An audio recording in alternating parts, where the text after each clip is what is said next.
Welcome to రాజనీతి. మాజీ ముఖ్యమంత్రి జగన్మోహన్ రెడ్డి గారు నిన్న ప్రెస్ మీట్ పెట్టారు. నిన్న వేరే పనిలో ఉండటం మూలంగా నేను కూడా ఫాలో అవ్వలేకపోయాను. వాళ్ళు చూసిన తర్వాత నాకు అనిపించింది ఏంటంటే, గత 10 రోజులుగా వాళ్ళ పార్టీ నాయకులు, వాళ్ళ పార్టీ కార్యకర్తలు, వాళ్ళ సాక్షి మీడియా చేసిన ప్రచారం అంతా కూడా తప్పుడు ప్రచారం అని జగన్మోహన్ రెడ్డి చెప్పగానే చెప్పారు. భవిష్యత్ అవసరాల దృష్ట్యా డేటా సెంటర్లు కావాలన్నారు ఆయన. విశాఖపట్నంలో ఒక ఎకో సిస్టమ్ డెవలప్ అయితే మంచిదే కదా, రాష్ట్రానికి మంచిది, రాబోయే రోజుల్లో అంతా కూడా డేటాతో ఏఐతోనే నడుస్తుందని చెప్పి ఆయన అన్నారు. కరెక్టే. ఆయన ప్రెస్ మీట్లో ఈ పాయింట్ మినహా ఈ పాయింట్ ఒక్కటే సత్యం, మిగతావన్నీ అసత్యాలే. అసత్యాలు, అభూత కల్పనలు. విశాఖపట్నంలో గూగుల్తో ఒప్పందం కుదరగానే ఒక్కసారిగా వైసీపీ నేతలు, కార్యకర్తలు రెచ్చిపోయారు. అలాగే వైసీపీ మోచేతి నీళ్లు తాగే మేధావులను కూడా రంగంలోకి దించారు. సిపిఎం నేతలు కూడా రంగంలోకి దిగారు. అదొక పనికిమాలిన ప్రాజెక్టు, అదొక గోడౌను, అది వేస్ట్, దాని మూలంగా ఉద్యోగాలు రావు, పర్యావరణానికి ఇబ్బంది అని విమర్శలు గుప్పించారు. 22,000 కోట్ల ప్రోత్సాహకాలు ఇస్తారా అని చెప్పి కమ్యూనిస్ట్ పార్టీల వాళ్ళ గోల. కమ్యూనిస్టులు అంటే సిపిఎం వాళ్ళు, సిపిఐ వాళ్ళు కాదు. తర్వాత ఉద్యోగాల విషయానికి వస్తే అవి వాచ్మెన్ ఉద్యోగాలు లాంటి ఉద్యోగాలని వైసీపీ సోషల్ మీడియాలో ప్రచారం చేశారు. ఇక అప్పుడు పరిశ్రమల మంత్రి, జగన్ హయాంలో పరిశ్రమల మంత్రి గుడివాడ అమర్నాథ్ అయితే ఇది అసలు పెట్టుబడే కాదు, ఇలాంటి పెట్టుబడులు అయితే నేను చాలా తెచ్చేవాడిని అన్నాడు. అంటే ఆడెవడో చెప్తారు కదా సామెత, నేను లేస్తే మనిషిని కాదన్నట్టు అట్లా మాట్లాడాడు. ఆయన పరిశ్రమలుగా ఉన్నప్పుడు పీకింది 0, ఒక పరిశ్రమ రాలా. పైగా బోడిగుండుకి మోకాలకి ముడిపెట్టినట్టు గుడ్డు కథలు, కోడి కథలు చెప్పాడు. ఇంకా పరిశ్రమల విషయంలో లోకేష్తో చర్చకు సిద్ధం అన్నాడు. నిజంగా లోకేష్తో చర్చకి వెళ్ళే స్థాయి ఇతనికి లేదు, అంత జ్ఞానం కూడా లేదు. వెళ్తే మాత్రం అభాస్పాలై ఉండేవాడు. ఆయన ఒప్పుకుంటే, లోకేష్ ఒప్పుకుంటే కనుక మీడియా సాక్షికి పరువు పోయేది అతనికి. ఇప్పుడు ఈ విమర్శలు చేసిన వాళ్ళు, ఇది పనికిరాని ప్రాజెక్ట్ అన్నాళ్ళు, వీళ్ళందరూ కూడా ఈ జగన్మోహన్ రెడ్డి ప్రకటన తర్వాత తలకాయలు ఎక్కడ పెట్టుకుంటారో చెప్పాలి. జగన్మోహన్ రెడ్డి ప్రెస్ మీట్లో ఆ పాయింట్ మినహా మిగతా పాయింట్లన్నీ అసత్యాలని ఎందుకు చెప్తున్నాను అంటే, జగన్మోహన్ రెడ్డి ఏమన్నా అంటే డేటా సెంటర్ నేనే తెచ్చానని చెప్పుకున్నాడు. అసలు మేము ఉన్నప్పుడే అదాని డేటా సెంటర్ తీసుకొచ్చాము, దానికి కొనసాగింపే ఇది అని ఆయన చెప్పుకొచ్చాడు. సాక్షి పత్రిక కూడా బ్యానర్ హెడ్డింగ్ ఏం పెట్టిందంటే, డేటా సెంటర్ క్రెడిట్ చౌర్యం అని బ్యానర్ హెడ్డింగ్ పెట్టింది.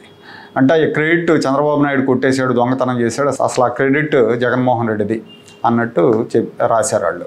ఒక అసత్యాన్ని పదే పదే చెప్పడం ద్వారా దాన్ని జనంలోకి తీసుకెళ్ళటం వీళ్ళకి అలవాటు. మొన్నటిదాకానేమో అసలు డేటా సెంటర్లే వేస్ట్ అన్నారు, ఇప్పుడేమో ఆ డేటా సెంటర్ని మేమే తెచ్చామని చెప్తున్నారు. చూడండి, ఎక్కడ అర్థం అవుతుంది వీళ్ళ కపట నాటకాలు. ప్రజలు అర్థం చేసుకోరు అనుకుంటారు వీళ్ళు, ప్రజలన్నీ గమనిస్తూనే ఉన్నారు. మొన్నటిదాకా వీళ్ళు ఏం చెప్పారు, ఇప్పుడు ఏం చెప్తున్నారు అనేది. డేటా సెంటర్ కోసం 2020 నవంబర్లోనే అదానితో ఒప్పందం కుదుర్చుకున్నాను.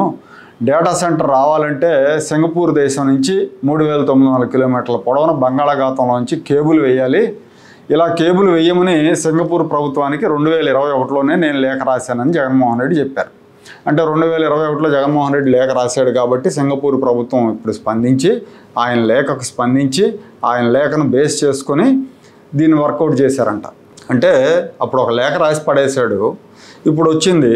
దీని వెనకాల నెగోషియేషన్స్ ఉంటాయి, కేంద్ర ప్రభుత్వ పాత్ర ఉంటుంది, అలాగే రాష్ట్ర ప్రభుత్వ పాత్ర కూడా ఉంటుంది. కానీ అప్పుడు లేఖ రాశాను కాబట్టి వచ్చిందని ఏం చెప్పుకుంటున్నాడు. 190 ఎకరాలు కేటాయించాను, 2023లో మేలో శంకుస్థాపన చేశాను నేను, దాని కొనసాగింపులో భాగమే ఇది అని ఆయన చెప్తున్నారు. అదానీ పేరు ఎత్తితే వైఎస్ఆర్ కాంగ్రెస్ పార్టీకి పేరు వస్తుందని చంద్రబాబు అదానీ పేరు చెప్పకుండా గూగుల్ డేటా సెంటర్ అని చెప్తున్నాడు. అదానీ పేరు చెప్తే వైసీపీకి పేరు వస్తుంది అని ఆయన అంటున్నాడు. అదానీ ఇది అసలు ఈ ప్రాజెక్ట్కి అదానికి సంబంధం లేదు. పైగా అంతర్జాతీయంగా అదానీకి ఉన్న పేరు ప్రతిష్ట ఎలాంటిదో అందరికీ తెలుసు. జగన్మోహన్ రెడ్డికి రాష్ట్రంలో ఎలాంటి పేరు ప్రతిష్టలు ఉన్నాయో ఆయనకి దేశంలో, ప్రపంచంలో అలాంటి పేరు ప్రతిష్టలు ఉన్నాయి. అసలు అదానీ ప్రాజెక్ట్ అయితే ఒప్పందం గూగుల్తో ఎందుకు చేసుకుంటుంది ప్రభుత్వం? గూగుల్ సుందర్ పిచ్చే వచ్చి ఎందుకు చెప్తాడు ఏఐ హబ్ కాబోతుంది విశాఖపట్నం అని? అదానీ కదా చెప్పాల్సింది. ఈయన ప్రచారం అలా ఉంటుంది. పైగా ఆయన ఏమంటాడు, 6 ఎకరాల్లో సైబర్ టవర్స్ నిర్మిస్తే ఐటీ డెవలప్మెంట్ అవుతుందా అన్నాడు. చంద్రబాబు నాయుడు ఐటీ నేనే డెవలప్ చేశా అంటాడు హైదరాబాద్లో, సైబర్ టవర్స్ నిర్మిస్తే ఐటీ డెవలప్ అవుతున్నాను. పిచ్చి జగన్మోహన్ రెడ్డి. దాని వెనకాల ఐటీ టవర్స్ వెనకాల రహేజా ఐటీ పార్క్ 110 ఎకరాల భూములు ఇచ్చింది చంద్రబాబు నాయుడే. అక్కడ ఒక పెద్ద ఐటీ పార్క్ ఉంది. అలాగే దానికి ఎదురుగా 200 ఎకరాల్లో హైటెక్ సిటీ ఉంది. అందులో కూడా ఐటీ కంపెనీల కార్యాలయాలు ఉన్నాయి. గచ్చిబౌలిలో మైక్రోసాఫ్ట్ చంద్రబాబు తెచ్చాడు. Indian school of business Chandrababu వల్లే వచ్చింది. నానక్రామగూడలో ఐటీ పార్కులన్నీ కూడా చంద్రబాబు హయాంలో వచ్చినాయి. ఇవన్నీ మర్చిపోయి సైబర్ టవర్స్ కడితే ఐటీ డెవలప్ అయినట్ట అంటున్నాడు పిచ్చి జగన్మోహన్ రెడ్డి. నేదురుమల్లి జనార్దన్ రెడ్డి రాయేశాడు, ఆ రాయిని బేస్ చేసుకుని ఈయన కట్టాడు అంటాడు. అసలు నేదురుమల్లి జనార్దన్ రెడ్డి రాయేసింది software technology park of India ప్రాజెక్టులో భాగంగా ఒక భవనం నిర్మించడానికి రాయేశాడు. ఆ తర్వాత 7 ఏళ్ళు ఎవడు పట్టించుకోవాలి. రాళ్ళు తుమ్మలు మొలిచినాయి అక్కడంతాను. ప్రతివాడు వచ్చి నేదురుమల్లి జనార్దన్ రెడ్డి రాయేసాడు అంటాడు. రాయేస్తే డెవలప్ అయినట్టు కాదు. రాళ్ళు చాలామంది వేశారు, చాలామంది వేస్తారు కూడా. ఇది ఒక అలవాటు అయిపోయింది వీళ్ళకి. చంద్రబాబు ముఖ్యమంత్రి అయిన తర్వాతనే ఐటీ కంపెనీలు రావడానికి ఒక వాతావరణాన్ని, ఒక మౌలిక సదుపాయాలు కల్పించారు ఆయన. అందుకే ఐటీ కంపెనీలు వచ్చినాయి, ఐటీ డెవలప్ అయింది. దానికోసం ఆయన కృషి చేశాడు. మైక్రోసాఫ్ట్ బిల్ గేట్స్ని కలిశారు, ఐఎస్బి వాళ్ళని కలిశారు, కంపెనీల వాళ్ళని కలిశారు. ఇవన్నీ పూర్వపక్షం చేసే ప్రయత్నాలు ఈ వైసీపీ వాళ్ళు, టీఆర్ఎస్ వాళ్ళు చేస్తూ ఉంటారు. వీళ్ళు ఎలాంటి దుష్ప్రచారం చేస్తారంటానికి ఇంకొక నిదర్శనం చెప్తాను. చంద్రబాబు నాయుడు హయాంలో ఐటీ ఎగుమతులు 5,600 కోట్లంట, ఇప్పుడు 2 లక్షల కోట్లంట. మా నాన్న కేసీఆర్ వీళ్ళిద్దరు కృషి కారణంగానే ఇది సాధ్యమైందంటాడు. వైఎస్ఆర్ చంద్రబాబు ఆపిన దగ్గర నుంచి వైఎస్ఆర్ కొనసాగించాడు, వైఎస్ఆర్ ఆపిన దగ్గర నుంచి కేసీఆర్ ప్రారంభించి టాప్లోకి తీసుకెళ్ళాడు అని చెప్తున్నాడు.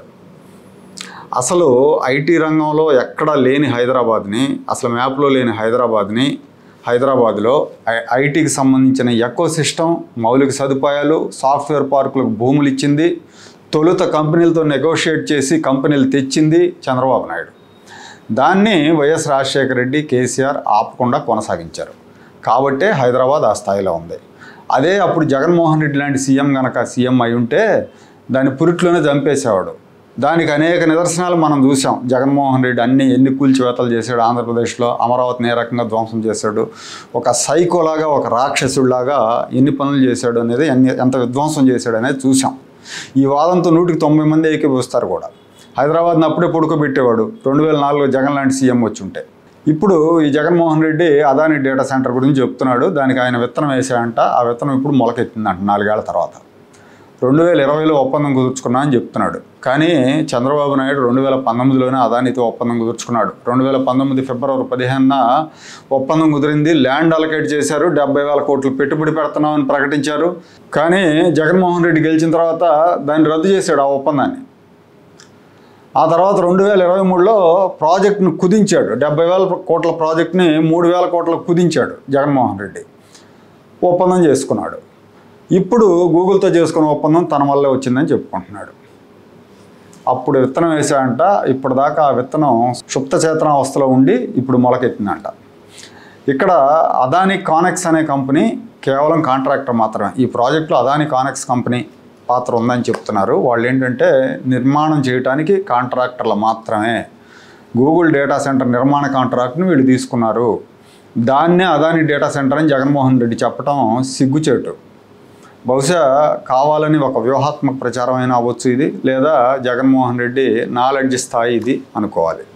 అసలు జగన్మోహన్ రెడ్డి ముఖ్యమంత్రిగా ఉండగా వచ్చిన కంపెనీలు ఎన్ని, పోయిన కంపెనీలు ఎన్ని, ఈ విషయం మీద ప్రభుత్వం ఒక శ్వేతపత్రం ప్రకటిస్తే బాగుంటుంది. ఎన్ని కంపెనీలు వచ్చినాయి, ఎన్ని పోయినాయి, పోయిన కంపెనీలు పోవడానికి కారణం ఏంటి అనేది కూడా ఇవ్వాలి, ప్రజలకు తెలియాలి. ఇప్పటికి కొన్ని డజన్ సార్లు చెప్పుకున్నాం ఎన్ని కంపెనీలు పోయినాయి అని చెప్పి. ఇప్పుడు ఈ గూగుల్ ఎలాగా అతిపెద్ద విదేశీ పెట్టుబడో, అప్పుడు కూడా ఒక అతిపెద్ద విదేశీ పెట్టుబడి వచ్చే అవకాశాన్ని కాలదన్నాడు జగన్మోహన్ రెడ్డి. అనంతపురంలో కియా కంపెనీ వస్తే ఆ కంపెనీ మీద దుష్ప్రచారం చేశారు. అదొక దివాళా కంపెనీ అని విజయసాయిరెడ్డి మీడియా ముఖంగా చెప్పారు. అసలు కంపెనీయే కాదు, అది అసలు నష్టాల్లో ఉన్న కంపెనీ తెచ్చి పెద్ద జబ్బలు తెచ్చుకుంటున్నారని మాట్లాడారు ఆ రోజున. చివరికి వాళ్ళు ప్లాంట్ ఏర్పాటు చేసిన తర్వాత కార్లు రిలీజ్ చేసేటప్పుడు మా వైఎస్ రాజశేఖర రెడ్డి 2009లో చనిపోయే ముందు వాళ్ళ కంపెనీకి లేఖ రాశాడు, అందుకే వాళ్ళు ఇప్పుడు వచ్చి ఏపీలో పెట్టారని కారు కోతలు కూశారు. ఆ తర్వాత కియాలో ఉద్యోగాల కోసం, కాంట్రాక్టుల కోసం దందాలు చేశారు. సీఈఓనే బెదిరించాడు వీళ్ళ ఎంపీ. వీళ్ళ దెబ్బకు భయపడిపోయి యాన్సిలరీ యూనిట్లు వాళ్ళంతా పొరుగు రాష్ట్రాల్లో పెట్టుకున్నారు. దాని మూలంగా ఇక్కడ ఉద్యోగాలు లేవు, ఉపాధి లేదు. అంటే ఎలా రాష్ట్రానికి నష్టం చేశాడనేది ఒకసారి మళ్ళీ పునశ్చరణ చేసుకోండి అందరూ కూడా. అసలు వైఎస్ హయాంలోనే బొత్స సత్యనారాయణ పరిశ్రమల మంత్రిగా ఉన్నప్పుడు ఒక కుంభకోణం జరిగింది. అది వోక్స్వ్యాగన్ కుంభకోణం. వోక్స్వ్యాగన్ కంపెనీ ఆంధ్రప్రదేశ్లో వాళ్ళ ప్లాంట్ ఏర్పాటు చేయడానికి ముందుకు వచ్చినప్పుడు బొత్స దెబ్బకు వాళ్ళు మళ్ళీ తిరిగి రాలేదు, తిరిగి చూడలేదు. 10 కోట్ల రూపాయలు రాష్ట్ర డబ్బులు పోయినాయి. సొమ్ములు పోయినాయని చెప్పి ఆయన ఉత్తరాంధ్ర యాసలో చెప్పాడు ఆ రోజున. నేను ఇందాక అన్నాను కదా, విదేశీ ప్రత్యక్ష పెట్టుబడి గతంలోనే వచ్చే అవకాశం ఉంటే జగన్ తరిమేశాడని. అది ఇండోనేషియా సినార్మస్ కంపెనీ. సినార్మస్ అనే కంపెనీ ఆసియాలో కల్లా అతిపెద్ద పేపర్ మిల్ నిర్మాణానికి ముందుకు వచ్చింది. ప్రకాశం జిల్లాలో ఏర్పాటుకి ఒప్పందం కుదిరింది. చంద్రబాబు నాయుడు గారి ప్రభుత్వం చేసుకుంది. కానీ జగన్ గెలిచిన తర్వాత ఈయన దెబ్బకు వాళ్ళు వెనక్కిపోయారు. దీని మూలంగా 25,000 ఉద్యోగాలు వచ్చేవి. అలాగే నెల్లూరు, ప్రకాశం, గుంటూరు, కృష్ణా జిల్లాల్లో సామాజిక వనాలు సాగు చేసే రైతుల దశ తిరిగేది. ఇలాంటివి చాలా కంపెనీలు పోయినాయి జగన్మోహన్ రెడ్డి హయాంలో. కానీ ఇప్పుడు వచ్చి ఆయన ఏదో నేనే డేటా సెంటర్ తీసుకొచ్చా అన్నట్టు చెప్తా ఉన్నాడు. మాజీ మంత్రి సోమిరెడ్డి చంద్రమోహన్ రెడ్డి గారు చెప్పినట్టు డ్రాయర్ల కంపెనీ వెళ్ళగొట్టిన వ్యక్తి డేటా కంపెనీ తెచ్చాడంటే జనం నమ్ముతారనుకోవటం వీళ్ళ పిచ్చితనం.